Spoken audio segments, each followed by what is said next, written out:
మిత్రులారా, నమస్తే. నేను మీ ప్రసాదమూర్తి. అంతా అనుకున్నట్టు కాదు, అమెరికా అనుకున్నట్టే జరిగిందండి. అమెరికా అనుకున్నట్టే, అమెరికా వ్యూహం ప్రకారమే, అమెరికా ప్లాన్ ప్రకారమే ఇరాన్ మీద అమెరికా బాంబుల దాడి జరిగింది. ఇక ఇప్పుడు ఇది మూడో ప్రపంచ యుద్ధానికి దారి తీస్తుందా లేదా అనేటటువంటిది ఊహాగానాలు, అంచనాలు ఎలాగూ జరుగుతాయి. దాని గురించి మనం నెమ్మదిగా మాట్లాడుకుందాం. అసలు యుద్ధాలేంటి, ఏమిటి గొడవ అనేది. ఎక్కడో పడమర గోళానికి అవతల పక్క ఉన్నటువంటి అగ్రరాజ్యం అట్లాంటిక్ సముద్రం దాటి, యూరప్ ఖండం దాటి, ఆసియాలో అత్యంత సంపన్నవంతమైనటువంటి చమురు క్షేత్రాలున్న మధ్యప్రాచ్యంలోకి బాంబుల దాడితో దిగింది. ఇప్పుడు కేవలం ఇజ్రాయెల్ని రక్షించడం కోసం, ఇజ్రాయెల్ని కాపాడడం కోసం, ఇజ్రాయెల్ ప్రజల మీద ప్రేమతో అమెరికా ఇలాగ యుద్ధానికి దిగాల్సి వచ్చింది అని చెప్పి బహుశా అమెరికా మీడియా, ఇంకా అన్ని రకాల ప్రపంచ మీడియా, సామ్రాజ్యవాద మీడియా చెప్పొచ్చు. కానీ ఇజ్రాయిల్ని కాపాడడము, ఇజ్రాయిల్ ప్రజల్ని కాపాడడము అనేది కాదు. అమెరికా తన ప్రయోజనాల్ని తాను కాపాడుకోవడం కోసం ఈ యుద్ధ వాతావరణాన్ని మొత్తం అంతటినీ కూడా రచించింది, ఇజ్రాయెల్ని రంగంలోకి దింపింది. చాలామంది ఇజ్రాయెల్ మీద మిసైల్స్ దాడులు చేస్తున్నారు, మిసైల్స్తో ఇరాన్ వాళ్ళు అయ్యయ్యో ఆసుపత్రి మీద దాడి చేస్తారా, అమాయకులైన రోగులను చంపేస్తారా అని చెప్పేసి గుండెలు బాదుకుంటూ మాట్లాడుతున్నారే. సో అట్లా మాట్లాడుతున్నప్పుడు ఇక నేను ఎందుకు ఊరుకుంటానని చెప్పి 2 వారాల్లో నేను తేల్చుకుంటానని చెప్పినటువంటి ట్రంప్ 2 రోజుల్లో యుద్ధానికి ఎందుకు దిగాడు? అంత ప్రీ ప్లాన్డ్. ఇజ్రాయెల్ని కావాలని ఇరాన్ మీదకి ఉసిగొలిపింది ట్రంపే. ఎలాగూ ఇరాన్ తగ్గదని తెలుసు. తర్వాత ఇరాన్ మీద ఇక ఇదిగో నేను 60 రోజులు నీకు గడువిచ్చాను, నాతో ఆ న్యూక్లియర్ అణుబాంబులు, ఆ పరీక్షలు, దీనికి సంబంధించినటువంటి సంతకాలు చేసుకోవడానికి అని ఏదో చాలా మాటలు చెప్పింది. నువ్వు సమయంలో రాలేదు, సకాలంలో నాకు దగ్గరికి రాలేదని చెప్పేసి ఇరాన్ని చెప్పింది. కానీ ఇదంతా కాదు. అమెరికా యొక్క స్వార్థ ప్రయోజనాలు మొత్తం భిన్న ధ్రువ ప్రపంచంగా, అంటే బహుళ ధ్రువ ప్రపంచంగా ఇది మారుతూ ఉంది. ఈ ప్రపంచం సమీకరణలు మారిపోతున్నాయి. ఒక పక్క రష్యా, చైనా ఇంకా బలవంతం అయిపోయింది. మొత్తం మార్కెట్లన్నీ కూడా తన చేతుల్లోంచి జారిపోతున్నాయి. సో దీన్ని కాపాడుకోవడం కోసం, మొత్తం ప్రపంచంలో ఉన్న మార్కెట్లన్నింటినీ తన గుప్పిట పెట్టుకోవడం కోసం అనేక నాటకాలు, డ్రామాలు వేసి అదిగో ఉక్రెయిన్ రష్యా మధ్య యుద్ధాన్ని ఆపేశాను నేనే, అదిగో భారత్ పాక్ మధ్య యుద్ధాన్ని ఆపేశాను నేనే, ఇదిగో ఇరాన్ ఇజ్రాయెల్ మధ్య కూడా నేను ఆపేస్తానని చెప్తున్నటువంటి మనిషి ఇరాన్ మీద ఇప్పుడు బాంబుల దాడికి దిగాడు ట్రంపు. ఈ ట్రంపు ఒక ఎర్రని టోపీ పెట్టుకున్నాడు, చక్కగా అధికారులతో కూర్చొని మీడియాతో మాట్లాడాడు. మేక్ అమెరికా గ్రేట్ అగైన్ అనే ఒక రెడ్ క్యాప్ పెట్టుకొని మీడియాతో కూడా మాట్లాడాడు. ఇవన్నీ అని జరిగింది ఏమిటాయా అంటే, ఇరాన్ను అణుబాంబులు చేస్తుంది అని చెప్పి, చేసింది అని చెప్పేసి ఒకటి. ఇరాక్ అలాగే చేసిందని చెప్పి ఇరాక్ని ధ్వంసం చేశారు కదా. ఇరాక్లో అణుబాంబులు లేవు, గడిది గుడ్డు లేవు. ఆఫ్ఘనిస్తాన్ని అలాగే ధ్వంసం చేశారు. అయితే ఇప్పుడు ఇరాన్ని కూడా ఎందుకు గుప్పిట పెట్టుకోవాలనుకుంటున్నారంటే, ఇరాన్ ఇప్పుడు స్వతంత్రంగా ఉంది, అమెరికా చేతుల్లో లేదు. ఒకప్పుడు ఇరాన్లో దిష్టిబొమ్మ ప్రభుత్వం, కీలుబొమ్మ ప్రభుత్వాన్ని వీళ్ళ గుప్పెట్లో ఉంచుకొని దశాబ్దాలు నడిపారు. కాబట్టి ఇప్పుడు వీళ్ళ చేజారిపోయింది. అక్కడ ఒక స్వతంత్ర దేశం ఉంది కాబట్టి అక్కడున్న చమురు క్షేత్రాలు అన్నీ కూడా తమకు అధీనంలో లేకుండా వెళ్ళిపోయాయి. కాబట్టి ఇరాన్ని, మధ్యప్రాచ్యంలో మిడిల్ ఈస్ట్ అతి కీలకమైనటువంటి ఇరాన్ని గుప్పెట్లో పెట్టుకోకుండా ఉండలేకపోతున్నామని చెప్పి ఇజ్రాయెల్ని దొడ్డిదోవను పంపించి ఈ మొత్తం యుద్ధ వాతావరణాన్ని క్రియేట్ చేసి ఇదిగో ఈరోజు 3 న్యూక్లియర్ సైట్స్ మీద బాంబుల వర్షం కురిపించింది అమెరికా ట్రంప్ నేతృత్వంలో.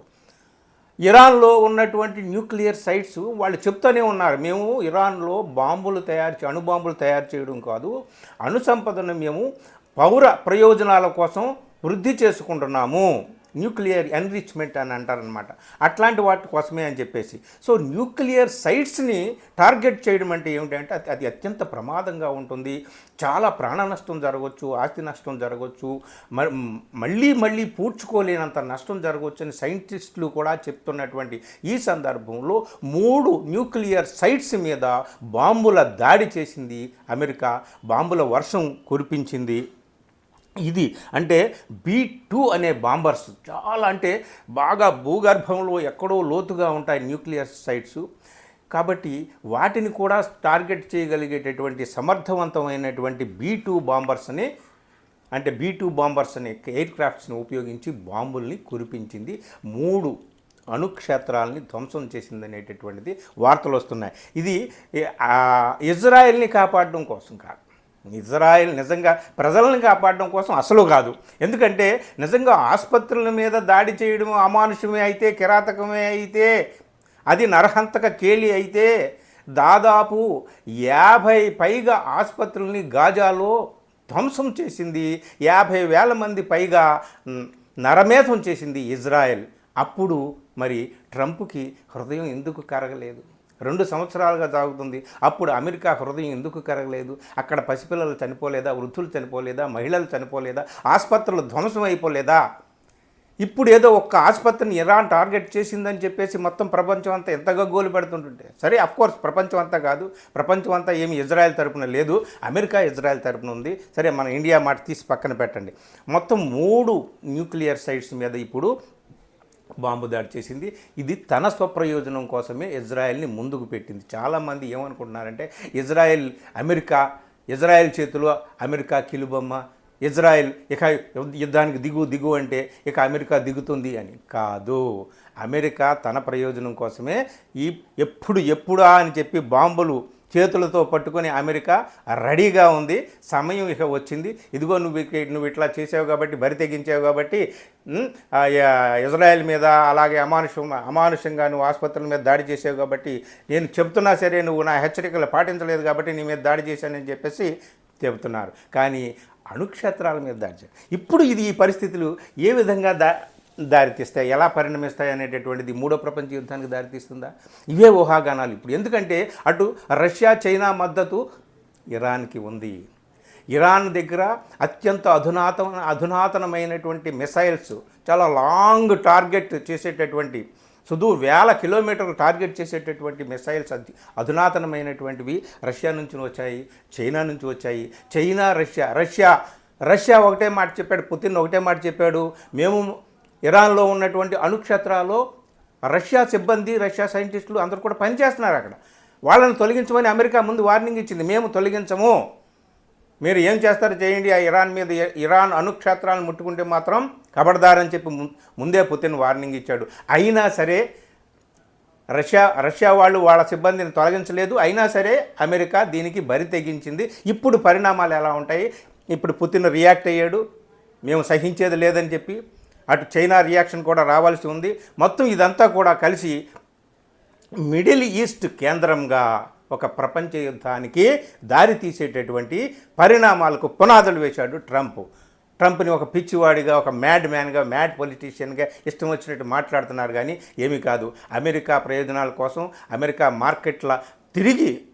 అమెరికా మార్కెట్ని తిరిగి చేజిక్కించుకోవడం కోసం, ప్రపంచాన్నంతా తన గుప్పిట్లో పెట్టుకోవడం కోసం ఎప్పుడా అనే సమయం కోసం కాచిపెట్టుకుని ఉన్నటువంటి అమెరికాకు ఇప్పుడు ఈ విధంగా సమయం చిక్కింది. ఇది ఏ విధంగా పరిణమిస్తుంది ఏమిటి అనేటటువంటిది చూద్దాం. ఏది ఏమైనా 2 దేశాల మధ్య, 2 స్వతంత్ర దేశాల మధ్య యుద్ధం అని అనుకున్నామే. ఇజ్రాయిల్, ఇరాన్ 2 స్వతంత్ర దేశాల మధ్య యుద్ధం కాదు. 2 స్వతంత్ర దేశాలని యుద్ధంలోకి నెట్టి ఒక అగ్రరాజ్యం ఇప్పుడు తన పబ్బం గడుపుకోవడానికి యుద్ధంలోకి దిగింది బాంబులతో. ఇది ఏ విధమైనటువంటి పరిణామాలకు దారితీస్తుందా అనేటటువంటిది చూద్దాం. దీని గురించి అసలు యుద్ధం ఏంటి, ఇరాన్ ఏంటి, ఇజ్రాయిల్ ఏంటి, అమెరికా ఏంటి, మార్కెట్లు ఏంటి, ఈ గొడవ ఏంటి, మరిన్ని వీడియోలతో మనం ముందు మాట్లాడుకుందాం. ఇది మిత్రులారా, థ్యాంక్ యూ వెరీ మచ్.